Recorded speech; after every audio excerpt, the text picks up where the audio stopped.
Okay, everybody, welcome to Speaking of Zane, Sunday night, April 25th, 141st edition of Speaking of Zane. That's quite a track record we're getting there. And I've got a couple of guests tonight, and we're going to do some of our normal stuff first. I can already see that my computer's lagging a little bit, and maybe that's because of some of the additional resources I'm using.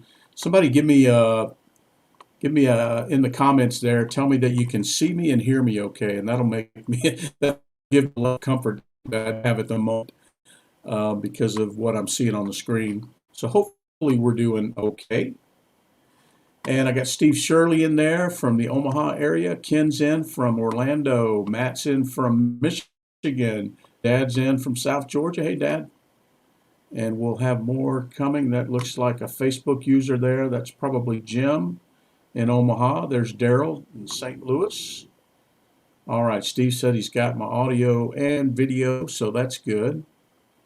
I'm using a few more compute resources tonight than normal because I got a couple of guests waiting backstage, and it's taking up a little bit more processor than we normally use here. But appreciate everybody joining tonight.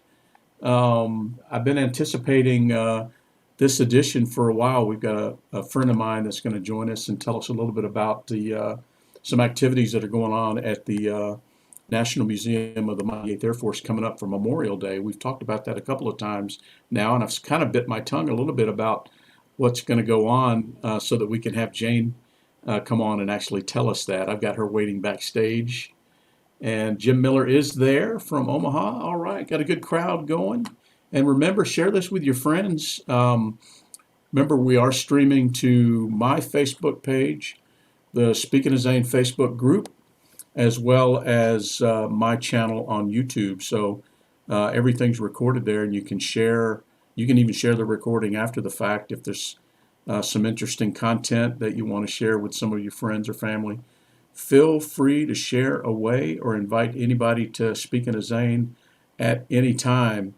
And we have a good time here. It all started out with me on a Sunday night, 141 Sundays ago. Just kind of feeling sorry for myself one Sunday evening. We lost Zane on a Sunday.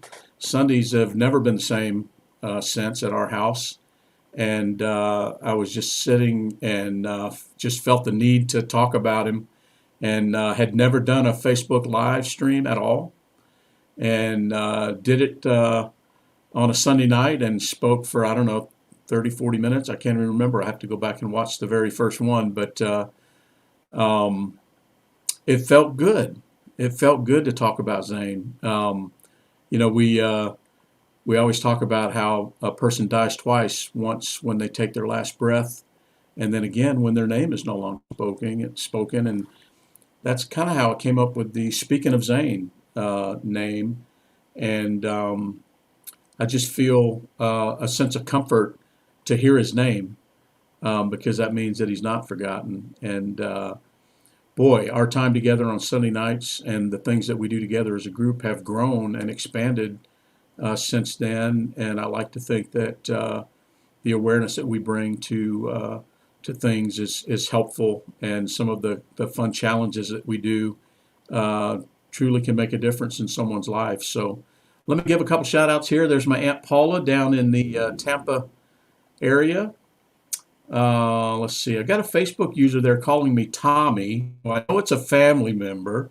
We talked about that last week. Remember, my middle name is Thomas, and everybody knew me as Tommy as a kid. I'm not sure who that is. Maybe Aunt Mary or somebody. There's Matt Aaron up in Michigan. Good to have you in there. Katie, his lovely wife. Are you guys together, Katie and Matt, or are you guys in separate parts of the house like Lorie and I usually are? But good to have you all in there from all over the country. And if nothing else comes from Speaking of Zane, 141 Sundays into it, it has been my therapy. And speaking of therapy, we're going to hear from Lorie a little bit later. Lorie is with us. She's just backstage as a guest. And I'm not going to give it away where she's at, but she's going to join us and tell us a little bit about what she's up to after we hear from Jane. But first, let me run through a couple of our normal items. Let's see. Well, happy birthday to our daughter Hannah, 29 years old. I had to do a double take when I realized that she was 29, and she had a birthday a couple of days ago. And for the guys in Omaha, Hannah was born at Erling Berquist Hospital out there on Cape Hart Road. And for the life of me, I do not remember who that hospital's named for. If anybody knows, Steve Shirley or Amy or anybody, who was Erling Berquist? I cannot find it. Anyway, that's a little piece of trivia there. So put that in the comment section there if anybody knows. But Hannah was born there. She almost appeared in the hallway between one room and the other, and she was ready to make her appearance. She's our first daughter, and it was special for sure. Let's see, Matt's there. Matt says, I think Wednesday's Katie's 34th. You're telling us your wife's age? Oh my gosh, I feel sorry for you. Hey, Steve Shirley, Steve's in there. All right, Steve's going to tell us who Erling Berquist was sometime during the show tonight. All right.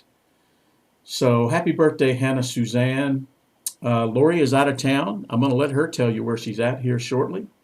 Our son Tyler, who we've been talking about, is out of town. He's down in Savannah to see his children for a couple of days before, maybe the last time he sees them for a bit, before he goes to his treatment place down in Florida. Let's see. And the hat of the week. Jane, we have a hat of the week. I'm a hat guy. I always wear a ball cap. And I turned it kind of into a fun little game. Every week I try to wear one of my ball caps that's connected with something we have going on, something we did last week, something coming up. And it should be no doubt why this is the hat of the week. That is our glorious city of Savannah, the B-17 bomber. That's the connection that Jane and I have. I'm going to talk more about that in a minute. But that is at the National Museum of the Mighty 8th Air Force. So that is the hat of the week. I realize that I'm a little bit behind on I'm not doing a very good production of the show tonight. I'm a little bit behind on my crawler at the bottom there. There's my hat of the week, City of Savannah. All right, let's see. So moving into this week in military history, had a couple of interesting items this week. One of them is the 113th anniversary of the Army Reserve. The Army Reserve. I would have thought the Army Reserve was older than that, but not the case. So happy birthday, anybody that served in the Army Reserve. And then this week in military history on April 24th, 1980, some of you may recall Operation Eagle Claw. Eagle Claw. That was the unsuccessful attempt to rescue the hostages at the Iranian embassy. I was in the 12th grade, I guess. No, 11th grade when that happened. And just a tragedy. We lost 8 men, airmen, and Marines when a helicopter crashed into that MC-130 in Iran after they had aborted the mission. I guess there was a sandstorm or something. But anyway, a tragedy. The good that came out of this was that is said to be the springboard for what today is known as Special Operations Command. That prompted some change in how we did special missions and special operations. And anyway, tragedy there on April 24th, 1980. All right. Well, moving on here, I promise you we're going to get to Jane, and I cannot wait for you to meet Jane. But let's go through the Veteran Cemetery Challenge real quick here. Let me tell Jane what we do. So Jane, we never imagined that we would lay one of our own children to rest in a veteran cemetery. Just never crossed our mind. And most people have heard of places like Arlington National Cemetery, but most Americans don't realize that there are national cemeteries and state veteran cemeteries all across the country, that are just as majestic and important as Arlington is, of course. And anyway, Lorie and I took a drive out to visit our daughter Charlotte at Texas A&M a couple years ago, and on the way, we we um, we would see a sign for a national cemetery, and we felt this new connection to them, having Zane at Georgia National, and so we would pull off and we would visit, and we I don't know, it's kind of been a thing now, and we turned it into we sort of gamified it and turned it into a fun little challenge for the team, and we've been tracking the Speaking of Zane group, which is about between 80 and 100 people total. Um, and over the course of a couple of years now, anytime one of us visits a veteran cemetery, um, we chronicle it, we catalog it, and we talk about it and share pictures. And they're just, to me, veteran cemeteries are just the most hallowed ground you can ever imagine. And I just love to visit them now.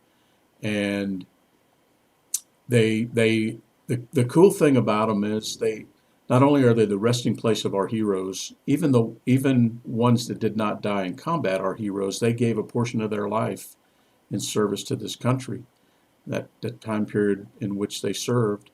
But they all have things in common, but they all have things that are so different because they're in different parts of the country. There's different landscape, different topology, different, it's just an interesting place. I want to see everyone that I can see, just because it's just an experience. It's a unique experience every time. And anyway, so we chronicle that every week, and we had a couple of visits this week. Daryl visited Jefferson Barracks National Cemetery in St. Louis, where his wife Wanda is buried.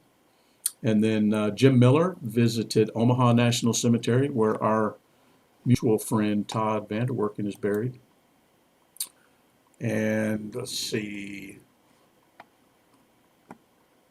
we had a couple of other I didn't count them as veteran cemetery visits, but we had a couple of other related visits. Lorie, well, I shouldn't tell. Well, Lorie visited. I won't tell you where she's at, but I'll tell you where she visited these two places. Um, she visited a couple of veterans parks, one in Gainesville, Florida, one in Ocala, Florida, and she posted a bunch of pictures on Speaking of Zane Facebook group. They're phenomenal. It's just those two parks were just incredible. I've never seen anything like it. And then today I visited two cemeteries. I didn't count them because I didn't see any veterans in there, but they were two Civil War sites that I visited. One was called, it was the Herd Cemetery at Isom's Ferry. So you guys know I'm a history nut, but Isom's Ferry, turns out Isom's Ferry was the first, it was the place where the Union first crossed the Chattahoochee as they marched into Atlanta. So an interesting place there. There's a marker, and there's a cemetery there, a family cemetery, the Herd Family Cemetery. Anyway, just a cute little place that's in the middle of a residential neighborhood. And then I went over to Kennesaw Mountain on the way home and stopped at a place called Kolb's Farm, where the Battle of Kolb's Farm occurred. And there was a cemetery there for the Kolb family. But anyway, interesting. You guys know I'm a freak on history, and we've got it all around us here. And so do you. But we have particularly Civil War history that is all around us. And I keep discovering places. But anyway, so for the Veteran Cemetery Challenge, we had two visits this week. So we hit our next plateau, 400 visits, Jane, this group of folks in the course of 2 years or so have made 400 visits to a veteran cemetery, and that's across over 130 different and unique cemeteries all across the country, including the cemetery in Normandy as well. So 400 visits is pretty good for a couple of years' time with a small group of people. The other thing we've been doing, Jane, is we sort of turned this into a game too. Um, when we come across a veteran or a service member and tell them thank you or tell them, hey, I appreciate you, um, we chronicle that as well. And we've been doing that now for 2 years this month. We started that on a separate trip to Texas A&M. Lorie and I were flying back from Houston, and I bumped into a Vietnam vet in the airport and struck up a conversation. And that was the very first one. And now 2 years later, um, we're about to reach another milestone here. But we had 6 new ones this past week.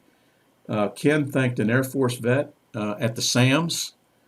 We meet a lot of vets, Jane, at Sam's, at Kroger, at Walmart, at Lowe's. So no surprise there. But I tell you what, we have a great time with it. And if we don't tell them thank you, who's going to tell them? And when you tell you to see someone's face in shock or even light up when they hear thank you or I appreciate you or where did you serve, it's just a beautiful thing. And you could have changed that person's entire day.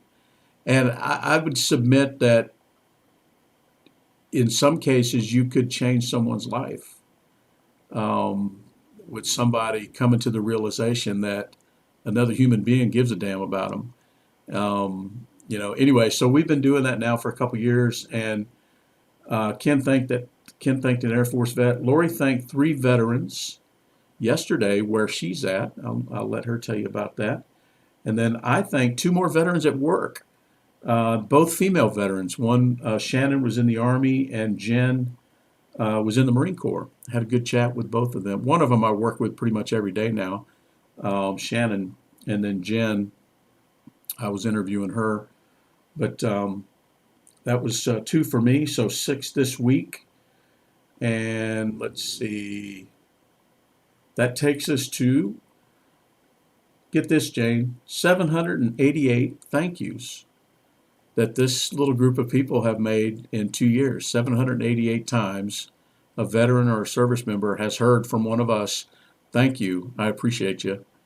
And you may never know what that could mean to somebody. Just a fun thing to do. We're not hunting veterans, Jane, but when we come across them in our daily life, whether we're at work or at school or at church or out at Lowe's or Sam's or wherever, and we see a veteran, it's really cool that way. And we have been getting a lot of thank yous too, and sometimes we'll call those out. Those of us that served, many on here I served with, and will be the recipient of thank yous from time to time.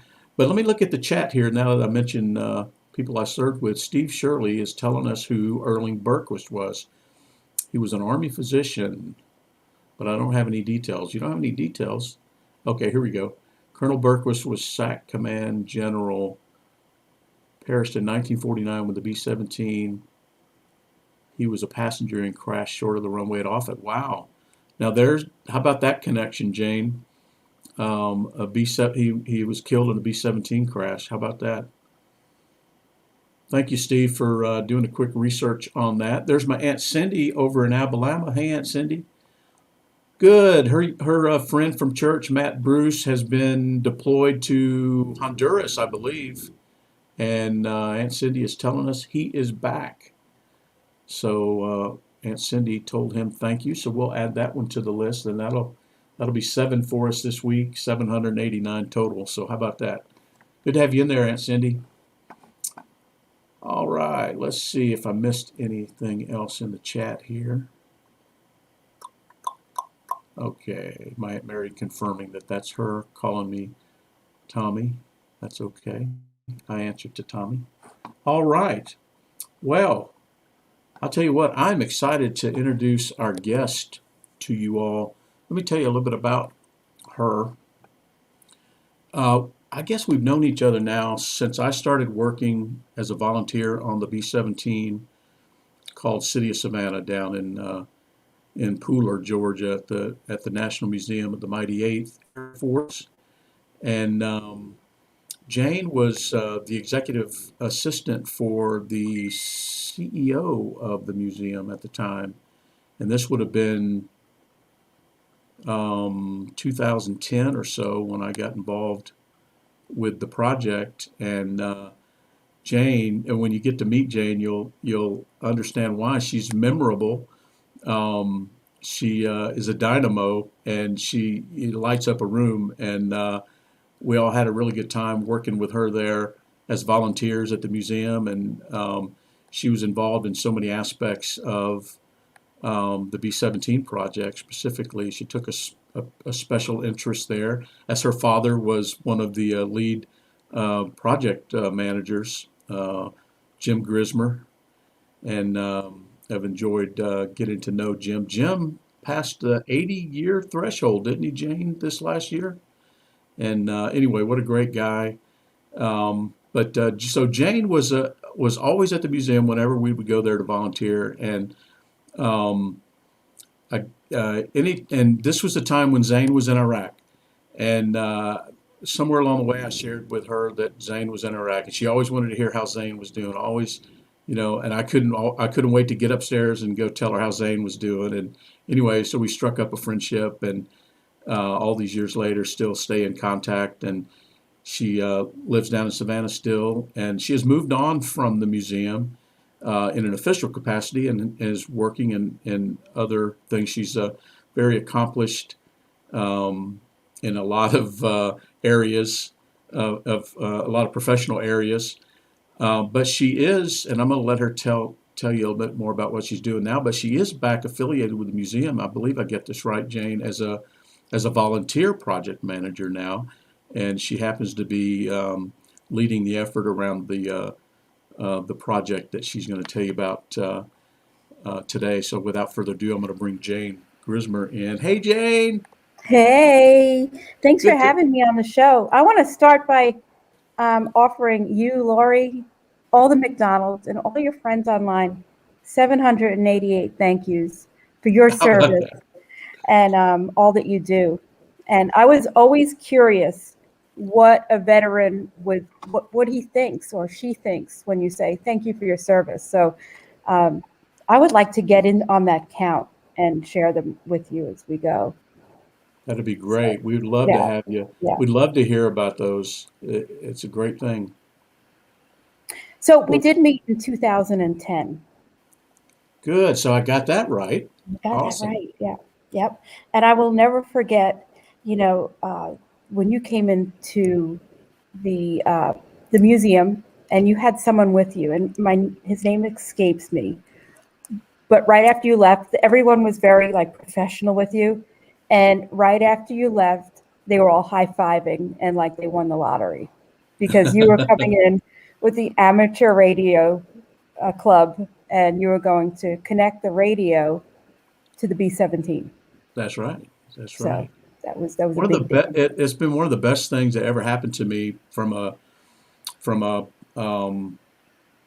I don't know, personal, it's not a professional accomplishment, but it's something in your personal life that you look on and it's a highlight, to be involved in restoring a machine that represents um, the lives of so many that served on board them. And you're going to talk about that. And the museum is doing something very special this year.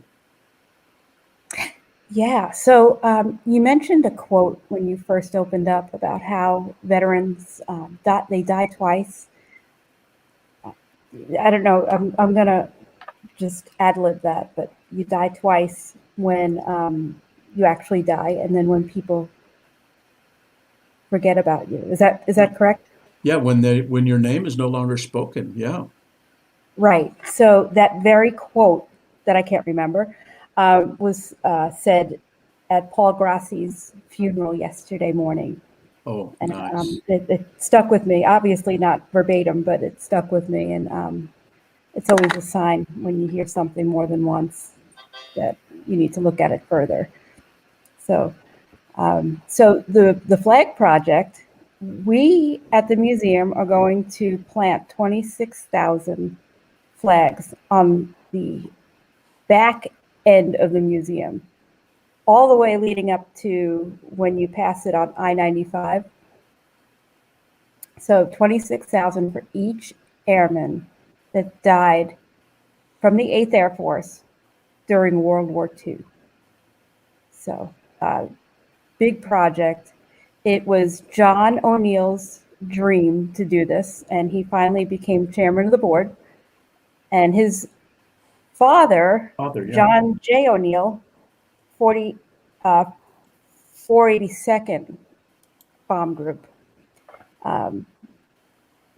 was he did come home, but he passed on, and John is very involved with the Mighty 8th Air Force Museum, the National Museum of the Mighty 8th Air Force. So, so 26,048 star flags. And 48 star flags are significant because each of those soldiers, airmen, were laid to rest under the 48 stars. So that will be taking place from May 22nd until May 31st, Memorial Day. And we're going to start planting it on the 25th. Yep, Tuesday the 25th. And we're going to be disassembling them on Tuesday, June 1st. So the day after Memorial Day. The day after Yep. Memorial Day. So the flags will be in place on the grounds of the museum from that Tuesday, the 25th. Did you say Tuesday? Yeah, Tuesday the 25th, we're going to To the start next. laying them down. So we'll be Okay. looking for volunteers specifically for the 25th Right. to plant them. And then we will finish it up on Wednesday the 26th, and the museum doors will open on the 27th, and you can go look at it. It'll be to view on the 27th. Very nice. So, Jane, so the significance of the number obviously is the number of airmen who passed um, while serving in the 8th Air Force That were killed in action. that were killed in action in the World skies War over II. Europe.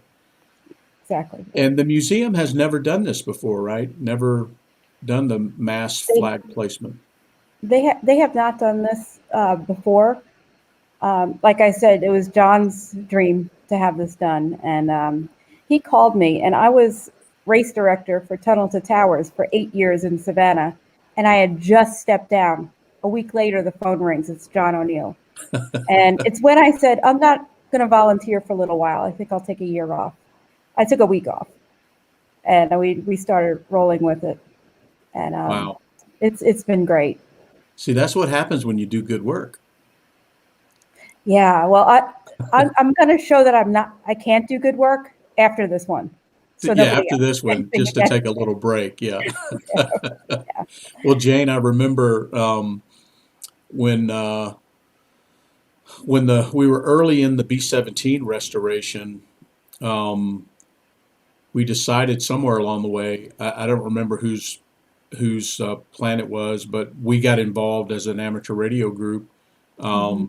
in the 5K run to raise some funds for the project. And Jane took on that task. Can you imagine the logistics involved in putting on a benefit run that's going to have 1,000 people or whatever in it? And Jane executed on that flawlessly. She had help, of course, but she was the leader of that, and she works. Jane, slap me if I get any of this wrong, but you make a living coordinating and managing projects, and that's always been kind of an aspect of your professional life as well, right? Right. Right now I own my own business. For the last year, it's exactly a year. When the pandemic hit, I said, all right, I got to think really fast what I'm good at and what I like to do, because sometimes I get asked to do things I'm good at and I don't like to do. So I decided to go into social media marketing, promotions, and copywriting, designing, and I'm having a blast. I'm having Oh, a that's real good awesome. time. Yeah. That's I get awesome. So, to, leave home and go to the museum and work on other projects. yeah. So Jane, when did the planning begin for this, and what kind of effort has it been to get to the point now where, well, there's about a month to go, but when did the planning start, and is everything going to be done in time? Yeah, well, so it started December 2019, and we were ready to roll for Memorial Day of 2020. And what we were going to do was honor the 75th anniversary of the end of World War II. And then the world stopped, and we had to cancel the event. So this year, it's the 25th anniversary of the National Museum of the Mighty 8th Air Force. And so we're signifying that event with the 26,000 flags, because that's a good fit as well. So, and all throughout the week, I don't know if you know Doug Andrews, Colonel Doug Andrews. Mm-hmm. He's coordinating all of the ceremonial events that will be happening Gotcha. every day. And one of them is going to be reading the 26,000 Oh, wow. names. And that was important to me because I don't know if you're familiar with the Tunnel to Towers event that we had in Savannah with 343 New York City firefighters that were lost that day. We had along Forsyth Park 343 Boy Scouts and Girl Scouts that held a sign for each firefighter that was lost on September 11th.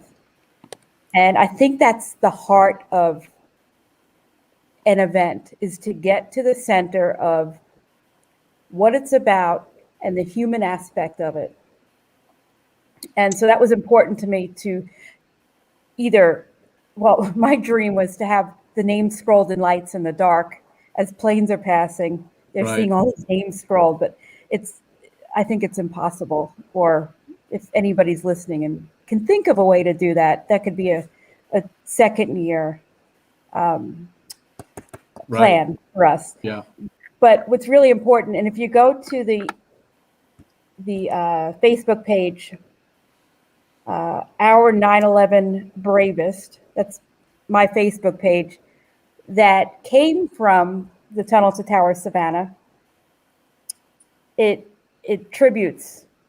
It has a tribute every day for a New York City firefighter, police officer from the NYPD or the Port Authority Police Department. Yeah. And now it signifies their birthday. If it's their birthday, I'll put that on Okay. there as well. Okay. So this Well, is the well, Jane, let me core. stop you. Let me stop you real quick, and you're clearly not a native Georgian, as most of my friends are probably guessing by your accent or lack thereof. So It is an tell us a accent. little bit about tell us a little bit about your background, how you arrived in Savannah, and from where, and that'll tie us in, I think, a little bit more to your respect and regard for those that we lost on 9/11. Yeah, so I grew up in Long Island, New York. Long Island. Uh, my father was the general manager of building operations for the World Trade Center. My two brothers, one was a New York City, one is a New York City police officer. Sorry, Richie was a New York City police officer and retired as a New York City fireman. Jimmy is the captain of Ladder 16 in New York City on the Upper East Side. So, we lost a lot of people we knew that day. The Tunnel to Towers event was named after Stephen Siller, who I went to high school with. Fine, great guy. And, it's one of those things that I know that you can relate to this. It's one of those grief things that you can't recover from. So you do things like you're doing right now, and you talk about it, and you help people to never, ever forget. And it is the center of who I am. And so the 26,000 flags hits it right on the head. And I don't know what it's called when it's not a promoter or a ringleader, it's a rememberer. It just hits the hammer on the head for me. And I love what you do so much. And you talk about Zane, because I remember those conversations. And I remember he got married, and I said, "How is he doing?" And you just, almost all the muscles came out of your upper body, and I had a high desk, and you went, "Oh, I just love him so much." And I thought, oh my gosh, that's a wonderful, and I'll never forget it. And I shared it with you after Zane passed. But anyway, so I do have ties to New York. And I'm one of those sentimental souls that wants to never forget. I don't want them to die again. So Yeah. in any way that I can help out with your with what you do, I'm right here. Well, thank you, Jane. It's so great to hear from you and to hear you share your story and when people hear about where you came from and your connection, it should be no surprise, like you said, the way that experience in your life manifests itself now, years later. I mean, events like that are life changing for people, and that was certainly a significant one in your life and so many. And we're going to hear from Lorie here in a minute, who is with a friend of ours who has turned tragedy into helping people like you cannot imagine. And this is the same thing, the things you're doing, Jane, with Tunnel to Tower and now, with the museum being pulled back into service to help there, and just wonderful. And I consider it an honor to have you as a friend. And thank you so much for joining us tonight, telling us about what we can expect there at the museum. And I'm going to get over there. I don't know exactly which day or days, but Lorie and I love coming down to Savannah. We still have 2 grandkids down there, by the way. Oh, that's And great. we're going to come down, and I don't know when exactly yet, but I cannot wait to see the flags. And it's going to be great. And I'll take a lot of pictures and share, maybe even do some streaming from down there and share with the Speaking of Zane Oh, group. that'd be great. Yep. Jane, thank you so much, my friend. Are you going to hang around with us a little bit? I will. I just want to kind of direct people to the website, Yes. mighty8.org. You can sign up to volunteer, or you can donate at $10 a flag, which is That's right. I a saw that. great way. You can sponsor one crewman, and we would love for you to do that. If you go to the page here, they have an entire section dedicated to flags for the fallen, and you can get a little bit about the project, and then, like Jane said, there's if you have a group of people or at work or whatever, there's some other levels of sponsorship that you might consider. But I hope to get out there, Jane. Ideally, I would love to get out there and help place flags.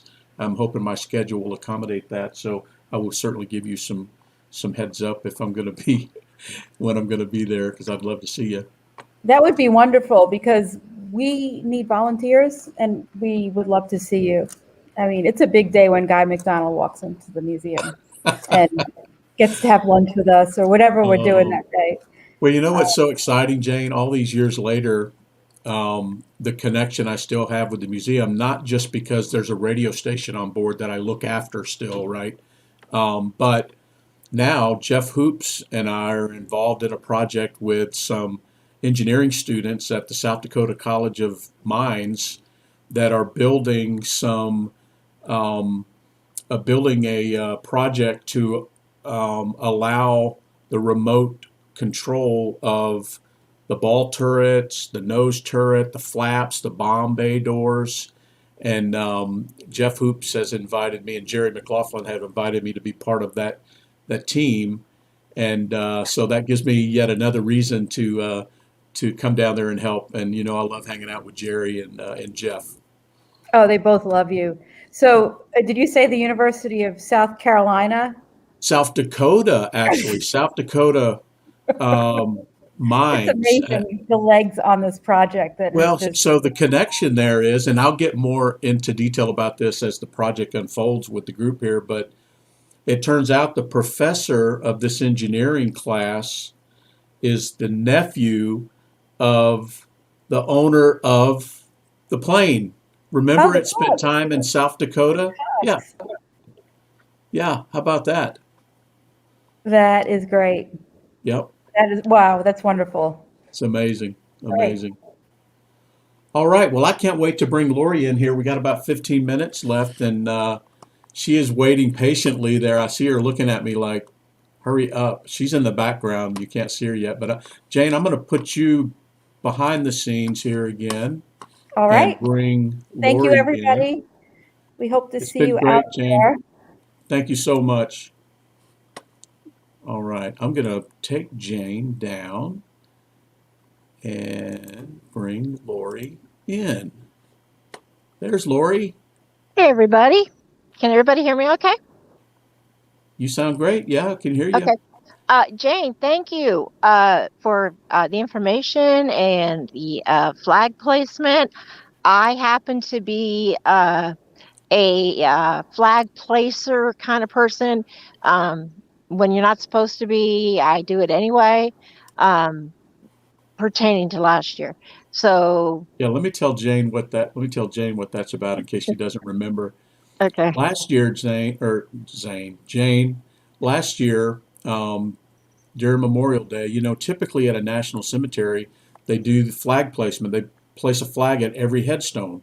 It's become a tradition at veteran cemeteries, and they'll have groups of volunteers do that. Well, and since Zane has been at Georgia National Cemetery, we've been involved in it, you know, each year, and we look forward to it. And it's just part of who we are now. And last year, because of COVID, the VA said no placement of flags, and we were just stunned. And Lorie was heartbroken. And Lorie, a grassroots effort, she became 5 days. project manager, Jane 5 days. Grismer, and we put together, you know, Operation Freedom Flag, and under cover, Lorie was able to raise over 3,000 flags, not just get the flags, but get the volunteers to place the flags In five right days. under the nose of the cemetery. And it was such a beautiful thing. People felt a part of something. People in our neighborhood that we don't even know showed up. We probably had 40 or 50 volunteers Mhm. placing 3,000 flags, and it was a beautiful thing. And that's what she's talking about, Jane. So she knows a Yeah. thing or two about flags. Yeah, that was my moment of purpose, if you will, since Speaking of flags, if you look behind Lorie, you can see I asked her if she would position herself in front of those flags. You folks have seen those flags before on Speaking of Zane. I know you have yeah. because I've Can shown them to you. can Tell us everybody where you're at. Okay, if everybody can hear me, I am sitting with these beautiful flags behind me being eaten alive by mosquitoes uh, because I am at my warrior's place in Ruskin, Florida. And we all know those of you that listen regularly know about my Warrior's Place, and this amazing place that Kelly Cowell has put together in memory of her son Corey, who was killed in action a few years before we lost Zane.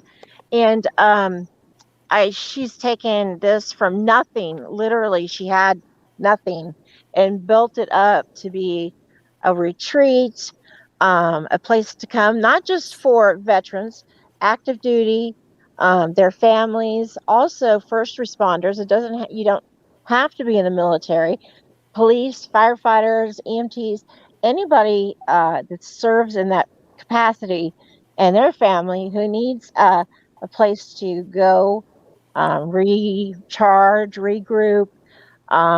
They offer boat rides and canoes, and all of this is kind of behind me and to the side of me, but it's dark, so you wouldn't be able to see it. Um, they have cabins all around, and they can serve groups, large groups. Even tomorrow, I will be moving into my little place here. I'm at my Warrior's Place, and it's just a studio with a twin bed. But for me, that's perfect. It's just me. Um, and anyway, Kelly does so much. So I'm going to quickly tell everybody.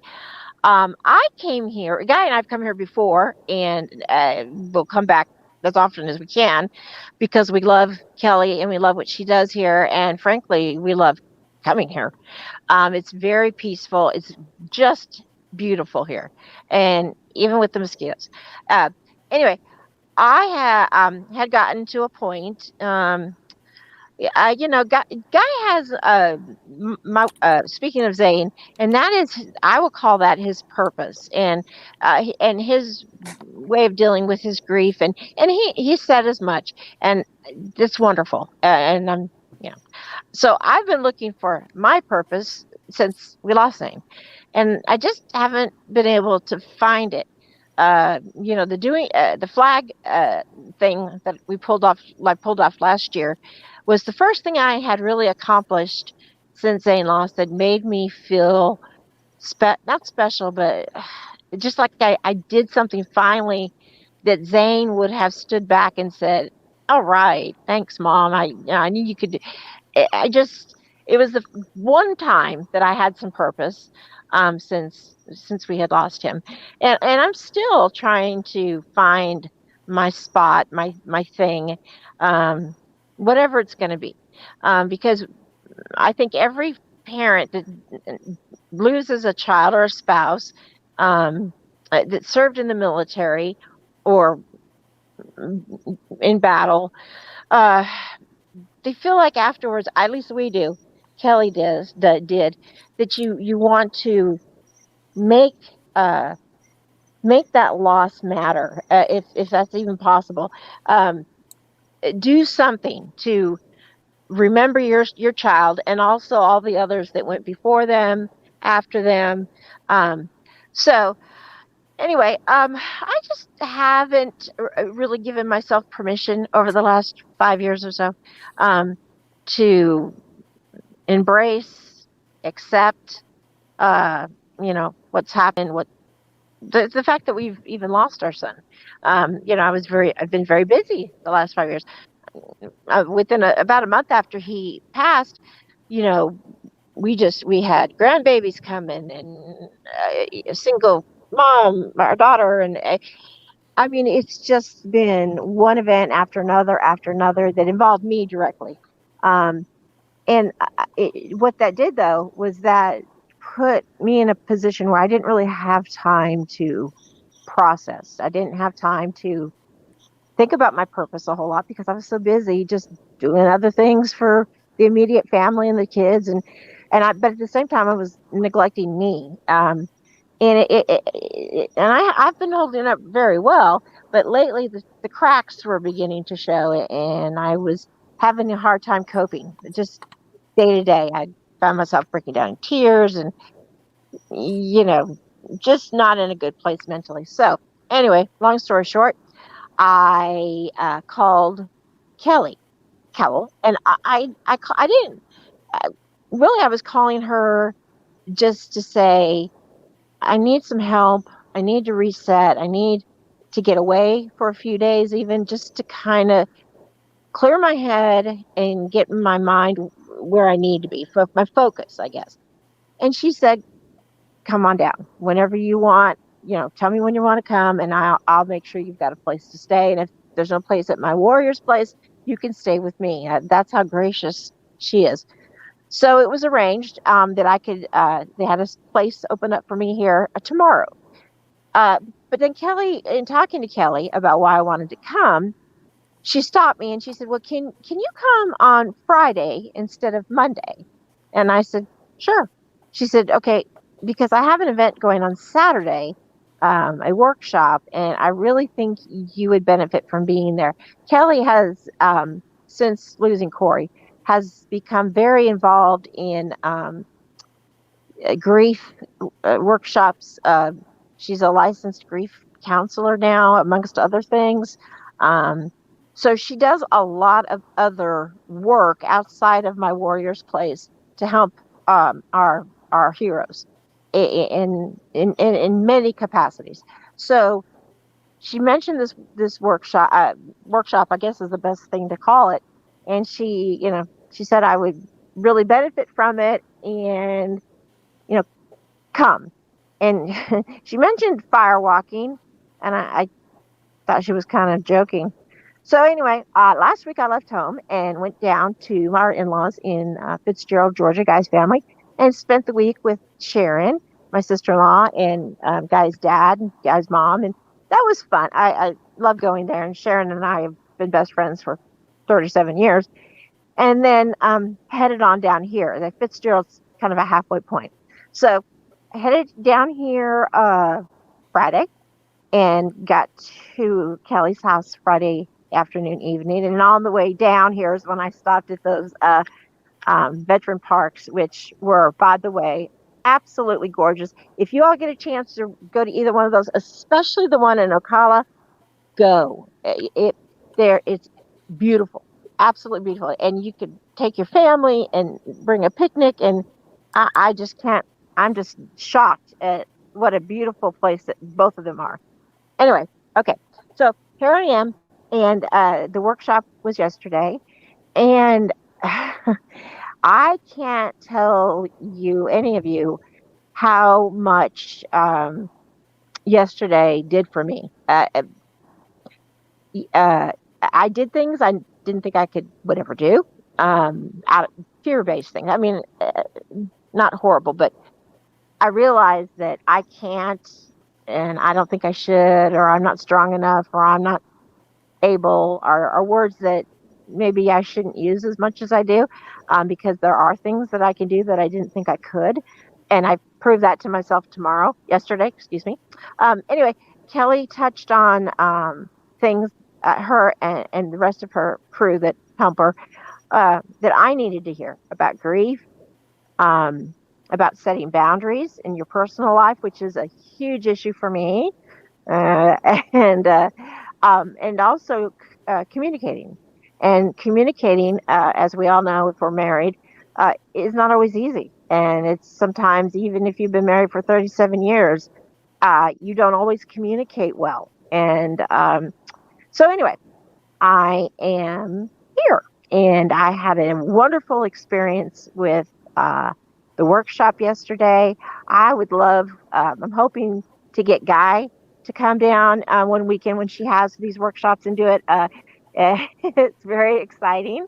And yes, you walk on fire. Amongst other things, you will take off your shoes and socks and you will walk across a bed of fire. No, I'm not crazy. And yes, I did it. And but it was empowering in a strange, strange way. So that's what I'm doing here at my warrior's place. I'm just going to pan over so y'all can see the flags. And I don't know if you can see there's the fountain and the memorial to Corey right there with the boots and the hat. Excuse me. It's very dark, and the mosquitoes are loving me. But anyway, that's what I'm doing here. I'll be home. I'm going to head home Friday, and I hope I'm coming home refreshed, with a new outlook on things, and ready to make some changes for myself. I can begin embracing my life without Zane. And I hadn't done that, and I'm beginning to now, and I feel better for it. And you guys are great. Um, that's about all. All right. Well, I will not be firewalking. I can almost guarantee you that. That's what I said. You don't say that. All right. Well, let's see. Thank you, Lorie, live on location at one of our favorite places, My Warrior's Place. Hold on. Aunt Paula. Oh, I'm sorry, a bug just flew in my mouth. Um, I will get in touch with you tomorrow. I can't see you or hear you or whatever, but I know you're there. So I will get a hold of you tomorrow. Okay. Okay. Well, I'm going to put her backstage with Jane so she can deal with the mosquitoes. But nice report from My Warrior's Place. That's the first couple of firsts for us tonight. The first time with two guests on the same program, and the first time we had someone from a different location, especially like My Warrior's Place. So good there, Lorie. Thank you for that report. And let's see, we did have Brenda Lusk join us. Hello, Brenda. Okay, and Aunt Paula says, okay, thank you, Lorie. So you guys will be in touch. I'm so glad that you guys will be able to see each other while you're down there. That's great. Good stuff. One more thing before we go. Um, we have a segment here every week where we honor any one that we may have lost over the last week since we were together last Sunday night, and we have indeed, unfortunately, lost a couple. Um, one is Navy Seabee by the name of Jen's son, and he actually was stationed in Guam, and he was diving or something and was swept out to sea, and unfortunately has perished. So be with his family for sure. And the second, another unfortunate accident. We lost this young paratrooper a few days ago, Army Specialist Abigail Jenks. She was killed during a jump actually at Fort Stewart, Georgia. So just a sad thing. We say it every week. You know, combat is inherently dangerous, but so is preparing for it. And these service members deserve to be honored for sure. And it's a sad thing when we have to close the show with that. But that they deserve to be honored. And as sad as it is, and as great a time as we usually have on this show, to end it with a downer like that is it sucks, but they are worthy of being remembered. Like I said earlier, like Jane said from the funeral yesterday, that a person dies twice, once when they take their last breath, and again when their name is no longer spoken. Well, we're not going to let that happen. We're going to continue to speak their names, and we lost two this week, and God bless them. All right, well, we are at the end of the show, and like we always end, if you see a veteran or a service member during the course of your life this coming week, tell them thank you. You just you'll be blessed as much as they will be, and just as important, if you have someone in your family or someone that you know that has served, check on them, check on your buddies, reach out to them, find out how they're doing. Don't take anything for granted. People are going through some stuff we don't know about, and you don't know what kind of impact that you can have on someone simply by checking in with them and asking them how the heck they're doing. And we owe that to each other. So I tell you what, this has been a great, speaking of Zane, so great to have my friend Jane in here. And Jane, we hope this won't be the last time that we have you on here. Certainly looking forward to the event at the museum the week before Memorial Day, and I hope to see you, give you a big old hug around your neck when I get there. And Lorie, be safe going back to Kelly's house from my Warrior's Place, and I'm glad that you'll be able to see Aunt Paula when you're down there. So everybody have a great week. Make it count, and we'll look forward to seeing everybody again right back here for Speaking of Zane next Sunday night. It'll be the 142nd time we've done this. How about that? See you, everybody. God bless.